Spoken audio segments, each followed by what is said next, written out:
귀한 찬양 감사합니다. 이 찬양을 위해서 혼자 개인적으로 연습 많이 하고 또 같이 모여서 연습하고 어젯밤에도 모여서 연습하는데 우리 귀한 아름다운 찬양과 우리 항상부의 귀한 정성을 하나님께서 받아주시리라 믿습니다. 우리 다시 한번 박수 한번 드리도록 합시다.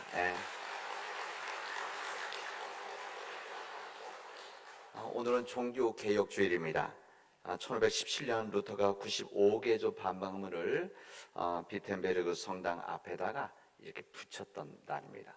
그리고 이 비텐베르그 성당에 붙였던 95개조의 신앙적인 질문을 함께 논하자, 대화하자, 이런 발표한 날이기도 합니다.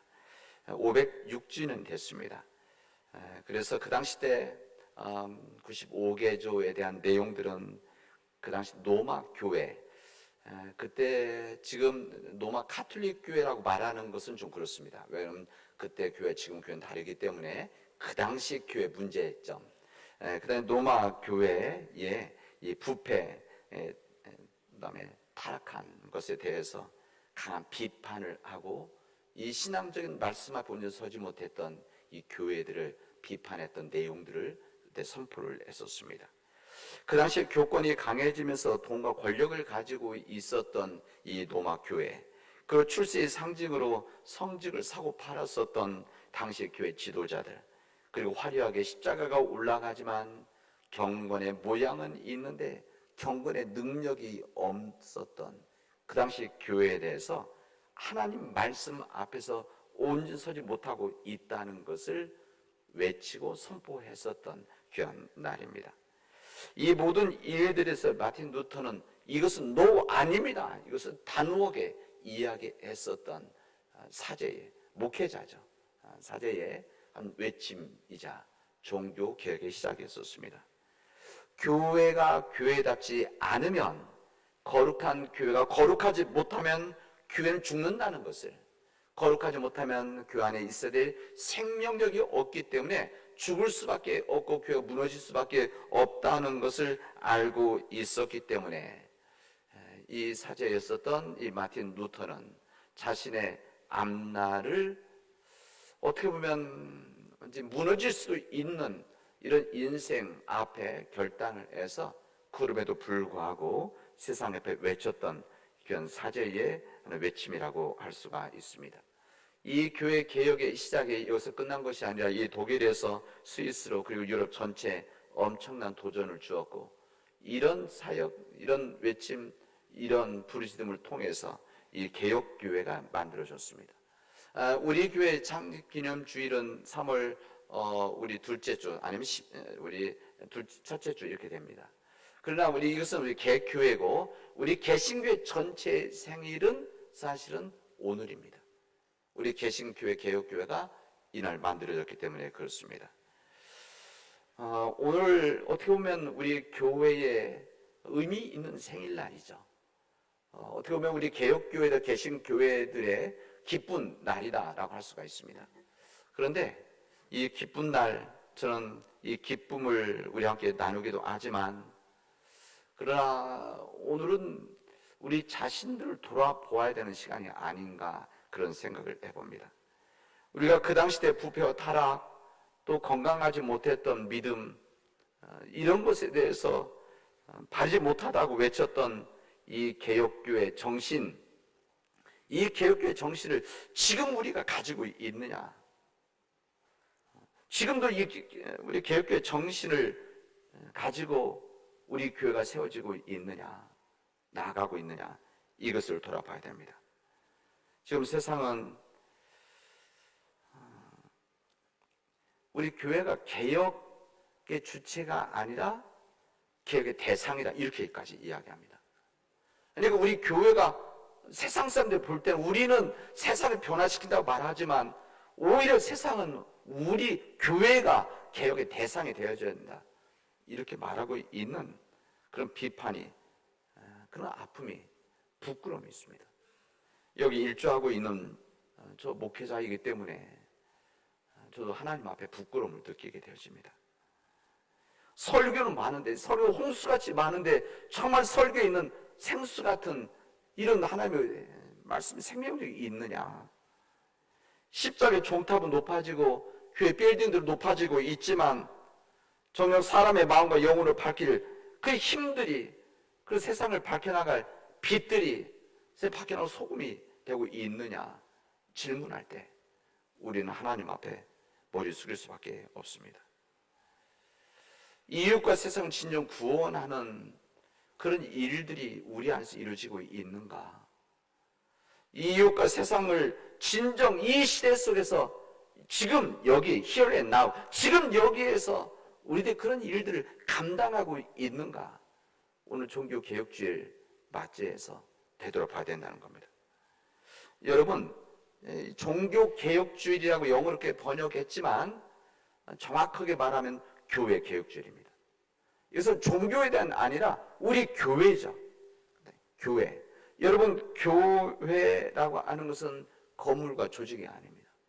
이 교회, 남은 제일교회라고 하면 뭐 쉽게는 일반적으로는 우리 교회 건물 그리고 우리 교회 조직 할 수 있지만 정확하게 우리 교회라고 하는 것은 우리들입니다. 하나님의 사람들이죠. 교인, 사람들이 교회인 겁니다. 그래서 오늘 종교개혁주일 이 주일은 우리들이 하나님 앞에 우리가 진정 교회 개혁주의를 맞이한 우리들이 교회의 개혁, 정확히 말하면 우리의 정말 신앙적 개혁이 이루어지고 있는가 말하는 겁니다. 이 개혁교를 말할 때 영어로 뭐 개혁된 교회, Reformed Church 이렇게 이야기는 하지만 이것은 정확한 표현은 아닙니다. 그렇게 쓰고는 있지만 정확하게는 리폼, 지금도 개혁하고 있는 교회, 이 교회가 진정 개혁교회라고 하는 것을 우리에게 알려줍니다. 우리 교회가 진정 끊임없이 개혁하고 있느냐? 우리 스스로가, 우리 가정이, 우리 교회가 하나님 앞에서 끊임없이 세워지려고 우리가 주님 앞에 머리 숙여 기도하고 하나님 말씀 우리 자신을 들여다보고 그 믿음의 길을 걸어가고 있는가? 우리는 이 종교개혁주일, 교회개혁주일을 맞이해서 들여다봐야 된다는 겁니다. 이런 우리의 절박한 우리 현실 앞에서 성전 앞에 엎드린 오늘 선지자 이사의 말씀을 함께 나누려고 합니다. 오늘 이 본문의 말씀들은 이 요한복음 계시록 말씀은 우리 교단 전체가 묵상하는 말씀입니다. 이사의 선지자 그는 평범한 제사장이었습니다. 그래도 그가 유다의 큰 왕에 하나 있었던 우시야 왕이 죽었을 때, 이게 BC 740년 전, 이 죽었을 때 이때 북쪽에 강대하고 있던 아시리아죠. 여기에 위협이 있었습니다. 이스라엘이 전에도 말씀드렸지만 이스라엘이 부해지고 이스라엘이 부자가 되어지는 풍요로워질 때 언제는 주변 나라들이 약해지면 이스라엘이 강해지는 겁니다. 이스라엘이 부자가 되어지는 것이죠. 그런데 이때 그런 상황인 거죠. 그래서 이 주변에 있던 이 아시리아가 강력한 힘을 가지고 위협을 할 때 위기를 느꼈습니다. 그런데 실제 이사야 선지자가 위협을 느꼈던 것은 주변 나라의 위협이 아니었습니다. 실제 이사야가 하나님 앞에서 사람들 앞에서 느꼈던 위협이라고 하는 것은 영적 타락이었습니다. 신앙적인 타락. 이 부분을 가지고 이사야 선지자는 이야기를 했던 겁니다.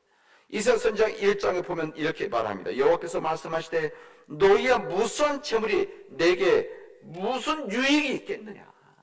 너희들이 나에게 바치는 수량의 번제와 살찐 짐승의 이 기름 난 원치 않는다. 이게 무슨 소용이 있고 무슨 유익이 있느냐. 너희들은 내 마당만 밟을 뿐이라. 성전에 오긴 오는데 온전히 하나님 앞에 예배드리지 못하고 제사드리지 못하는 마당만 밟고 갈 뿐이다. 너희는 스스로 씻으며 스스로 깨끗하게 하여 내 목전에 너희 악한 행실을 버리고 행악을 그치라. 이렇게 이야기를 합니다. 무슨 말입니까? 이스라엘 민족 가운데 하나님의 민족인 이스라엘 민족이 영적인 타락, 하나님과의 온전한 관계가 서지 못함으로 인해서 타락해진 그들의 삶의 현실, 이것에 대해서 위기감을 느꼈던 겁니다. 지금도 그런 거 아니겠습니까? 우리가 진정으로 위기를 이 시대에 느껴야 되는 것은 이 주변 나라들의 강력한 힘들, 또 우리 지도자들의 이 바르지 못한 이 길들, 또 정치적 경제 문제가 있지만 정말 우리들이 위기로 느껴야 될 것은 우리 시대가 하나님 말씀 앞에 온전히 서지 못하고 교회가 교회답지 못하고 의의 길을 걸어가지 못하는, 그래서 우리 자신들만을 바라보고 하는 이런 우리의 영적 이 병에 걸린 것이 우리의 문제 아닙니까? 이사야 선지자는 하나님 앞에 머릿속에 기도하게 되어집니다. 나라의 유익이 앞에, 민족의 유익이 앞에, 영적 타의 유익이 앞에 근심을 하나님께 도우심을 구하는 기도를 드렸을 때 오늘 이사야 6장의 말씀은 하나님께서 그에게 하나님의 영광을 보도록 해주셨다 이렇게 말씀하십니다.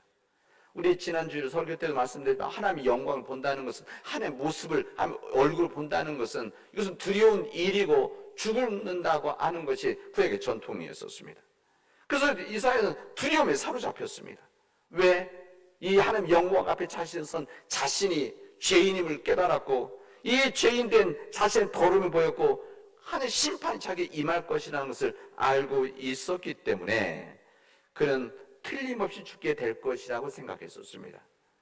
근데 그때 놀라운 일이 발생하게 되어집니다. 그때 오늘 본문 그대로 하면 이 천상의 스랍 중에 천사들이 제단에 핀 숯을 젓가락 하나 들고 와서 이사야의 부정한 입술에 대었다.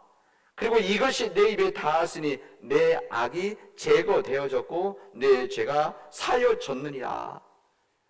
하나님의 은혜가 임해서 하나님 영광의 그런 은혜가 임하게 되어지니까 하나님 앞에 죄인 된 것을 고백하고 섰을 때에 하나님께서는 그에게 죄 용서함이라고 하는 은혜를 주셔서 그가 이 거룩해진 몸으로 변화되었다는 것을 우리에게 알려줍니다.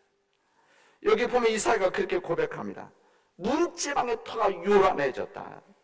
문지방의 터가 요동했다는 것은 흔들렸다고 고백합니다. 이게 무슨 말인가 하면 단순히 문지방이라는 표현 자체가 이 이사야 삶 전체가 흔들리는 일들이 있게 되어졌다. 자신의 삶을 살았던 견고한 이 삶에서 하나님께서 흔들어 놓으셔서 하나님 앞에서 자신이 죄인임을 깨닫게 하고 죄 용서를 받는 거룩한 역사가 이곳에 이루어졌다는 것을 이야기합니다. 여러분, 죄인이라고 하는 것, 죄인을 인정한다는 것이 무엇입니까? 이 죄인을 인정한다는 것은 자기 자신은 깨어지고 자기 자신이 낮아지고 철저히 깨어져 죽어서 내 능력으로는 아무것도 할 수 없는 연약한 자입니다. 우리가 약하기 때문에 악해지는 이런 죄인입니다. 이것을 하나님 앞에 고백하는 겁니다. 그런 죄인을 고백하는 사람들은 내 힘과 능력으로 감당할 수 없다라고 하는 것을 인정하기 때문에 하나님께서 역사하신다는 것을 성경을 통해서 우리에게 말씀해 주십니다.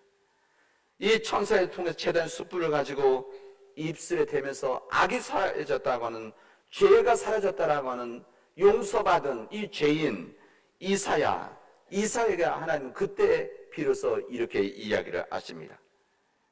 내가 누구를 보낼까? 내가 누구를 보낼까? 누가 우리를 대신해서 갈 것인가? 이 하나님의 목소리, 하늘 소리가 그게 울려집니다. 죄의 고백을 했었던, 죄 용서를 받던 이사야는 이 하나님의 부르심 앞에 이렇게 고백합니다. 주님, 내가 여기 있나이다. 나를 보내어 주십시오.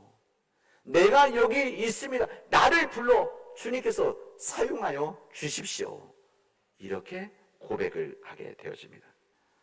이게 바로 이사야 선지자의 소명에 대한 하나님의 말씀의 증언입니다.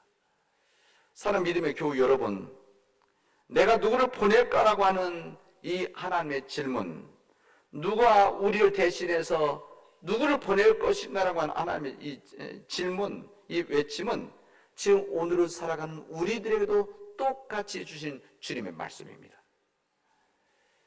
왜? 동일하신 하나님이시기 때문에 그렇습니다. 점점 흔들리고 무너져가는 우리의 가정에 누구를 보낼 것인가?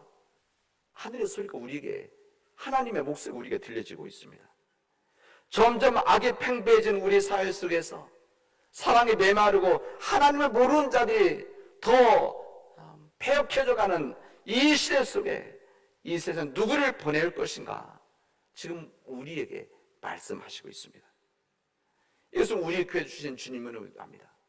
이 어둠의 시대에, 절망의 시대에 점점 죄가 폐역해가는 이 시대 속에서, 이 시대 속에 누가 우리를 대신해 보낼 것인가? 내가 누구를 보낼 것인가?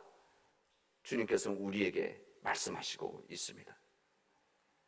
생명력이 있고 사랑이 있으며 창조적인 일이 있어야 될 그런 우리의 일 가운데 내가 누구를 보낼 것인가? 지금 우리에게 말씀하시고 있습니다. 사랑 믿음의 교회 여러분, 오늘 이 말씀이 우리에게 임할 수 있기를 바랍니다. 이 목소리가 우리에게 임할 수 있기를 바랍니다. 여러분의 일터 가운데 돌아가는 여러분들에게 주님께서 내가 누구를 그 일터에 보낼 것인가 라고 하는 이 주님 말씀 앞에, 주님 내가 여기 있습니다. 주님 나를 불러서 이 주님의 일에 쓰임받게 해주십시오. 내가 일하는 일터에서, 직장에서, 이곳에서 내가 주님 부르심 받은 일을 감당하게 해 주십시오. 여러분 고백할 수 있기를 바랍니다. 여러분 우리 복지 쪽에서 일하시는 우리 믿음의 교우들, 또 우리 교회에서 우리 섬기고 있는 우리 복지시설이 있는데, 여기서 일하시는 우리 섬기고 있는 우리 교우들이 이 주님의 목소리를 끊임없이 들을 수 있기를 바랍니다. 내가 누구를 보낼 것인가? 이 주님의 귀한 섬김을 위해서 누구를 보낼 것인가? 여기에 여러분들은 주님 내가 여기 있습니다. 내가 부족하지만, 내가 약하지만 나를 부르시면, 저를 사용해 주시면 제가 그곳에서 주님을 위해서 주님의 빛을 발하겠습니다 하는 믿음의 고백들이 이루어지길 바랍니다. 여러분 학교에서 일하시는 우리 선생님들, 우리 사회에서 일하시는 분들, 또 우리 정치에서 일하시는 우리 모든 우리 믿음의 교우들이 이 주님의 부르심 앞에 온전히 서서 이 어려운 시대에, 이 폐역해져가는 흔들리는 이 시대 속에서 내가 여기 있습니다, 주님께서 내가 누구를 보낼 것이라고 하는 이 주님 말씀 앞에 하나님 앞에 온전한 죄인 인정하고 죄인 고백하고 주님께서 부르실 때 내가 여기 있습니다, 내가 주님을 위해서 쓰임받기를 원하오니 나를 사용하여 주십시오라고 하는 믿음의 고백이 이루어지기를 바랍니다. 오늘 복음서의 말씀은 우리 주님께서 이렇게 말씀하십니다. 나는 세상의 빛이니 나를 따르는 자는 어둠에 다니지 아니하고 생명의 빛을 얻을 것이다 말씀하십니다.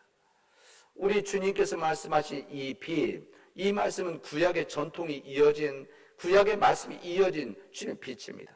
여러분 구약에서의 빛이라고 해서 하나님 자신의 드러냄이셨습니다. 이스라엘 백성 출애굽할 때 이 광야길을 걸어갈 때 하나님께서는 이 출애굽하는 기간 동안 낮에는 구름 기둥으로, 밤에는 불 기둥으로 그를 지키시고 인도하시고 보호하셨습니다. 이 하나님의 빛이 그들에게 함께함으로 인해서 그들 가운데 어떤 힘듦과 어려움이 있을 때에 그들은 이 구름 기둥과 불 기둥, 빛을 바라보면서 주님이 함께 하시기 때문에 우리는 낙심하지 않아야 된다. 우리가 절망할 때 하나님의 희망이 우리와 함께 하신다 하는 것을 이 빛을 통해서, 이 불기둥을 통해서, 구름 기둥을 통해서 보여주셨습니다. 이 그들에게 주어진 이 불기둥은 하나님 인제 놀라운 역사였었습니다. 이 하나님 놀라운 역사가 이제 예수님께서 그 빛을 말씀하시는 겁니다. 내가 이 땅에 온 세상의 빛이다. 하나님의 은혜 속에서 이 빛이 있는 곳에 하나님이 임재하시는 것이고, 이 세상에 빛을 오신 주님 때문에 이 세상에 희망이 있고, 이 절망 가운데 새로운 능력, 창조적인 힘을 발휘할 수 있는 그 힘이 바로 우리 주님이 오심으로 이루어진 것이라는 것을 우리에게 말씀해 주십니다. 그래서 이 세상에 빛으로 오신 예수님, 우리 구원자신 예수님, 우리가 그 세상에 비친 주님을 따르는 자는, 그럼 따르는 자는 인도하심 앞에 우리가 순종하겠다는 거 아닙니까? 이런 순종함이 있게 될 때 우리는 생명의 빛을 얻게 되어질 것이다. 이게 바로 구원의 역사가 우리에게 이루어질 것이라는 것을 우리에게 말씀하시고 있습니다. 사랑하는 우리 믿음의 교우 여러분, 우리가 세상 속에서 어둠의 길을 걸어가지 않으려고 하면 우리는 생명의 빛이신 우리 주님, 새 빛인 그 주님을 믿고 따라야 됩니다. 여러분, 어둠이라는 것은 뭡니까? 빛이 없는 것이 어둠인 겁니다. 어둠 자체가 있다기보다는 빛이 사라지면, 약해지면 어두워지는 것이고, 빛이 없으면 그냥 어둠인 것이죠. 그러나 빛이 있으면 어둠은 사라지게 되어져 있습니다. 사랑하는 믿음의 교우 여러분, 세상의 빛이신 주님으로 인해서 여러분이 세상의 빛이 되어져서 세상으로 나가 그 생명이신 세상의 빛인 주님을 따름으로, 순종함으로 여러분 안에 생명의 삶을 살아가는, 생명의 빛을 간직하고 이 세상을 밝혀나가는 믿음의 교우들이 되어지기를 바랍니다. 주님께서 우리를 부르실 때에 내가 누구를 보낼 것인가라는 이 주님의 말씀 앞에 우리 가정에, 우리 교회에, 우리 사회 속에, 우리 민족 가운데 주님께서 누구를 보낼 것인가, 누가 우리를 대신해서 보낼 것인가라는 이 주님의 말씀과 이 외침 앞에 주님, 생명의 빛이신 주님, 세상의 빛인 주님을 믿는 내가 생명 빛이신 주님을 세상에 전하는 삶으로 쓰임 받겠습니다. 오늘 교회 개혁주의를 맞이해서 우리 자신의 끊임없이 스스로 고민하고 갱신하는 이 개혁주의를 맞이해서 주님 앞에 믿음으로 내가 쓰임 받기를 원합니다. 나를 사용하여 주십시오.